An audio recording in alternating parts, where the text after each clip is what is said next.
नमस्कार, माझे नाव आशा समीर मालुसरे, राहणार वडगाव. मी हा व्यवसाय ना 10 वर्षाचाच करते. मसाला, शेवया आणि डाळी भरडणं हे शेती बघून घरातले वगैरे सांभाळून सगळं मुलं बाळ सांभाळून हे करते मी. 2 किलोची ऑर्डर आलेली आहे. मी कशी शेवया बनवते ते तुम्हाला प्रोसेस सांगते. ओके. 2 किलोला साहित्य 1 किलो रवा, 1 किलो गव्हाचं पीठ. या अशा पद्धतीने मी हे पीठ घेतलेलं आहे 1 किलो. त्याच्यामध्ये रवा ॲड केलाय, मीठ थोडंसं चवीनुसार टाकते. हे असं थोडंसं पाणी घेऊन थोडंसं असं मळायचं आहे. ही आहे शेवायची मशीन. हे अशा पद्धतीने पीठ टाकायचं. हे असे चालू केलेलं आहे आता.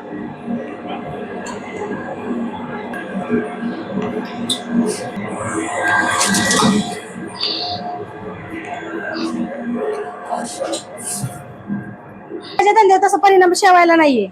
आधी माझ्याकडे छोटी मशीन होती शेवायची, पण मला गिरायक 4-5 गावं यायला लागले. मग गिरायक उरकत नव्हती, मग ही मोठी मशीन घेतली.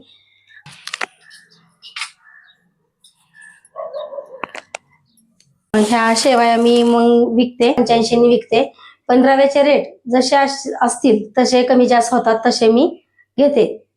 आता सध्या किती रेटने विकता तुम्ही? 85 रुपये किलोनी विकते. रवा कमी झाला तर कमी, जास्त झालं तर जास्त, असं आहे भाव. आणि तुमच्याकडून बनवून द्यायचं म्हटलं तर तुम्ही सगळं मटेरियल आणलं तर 35 रुपयांनी मी करून देते.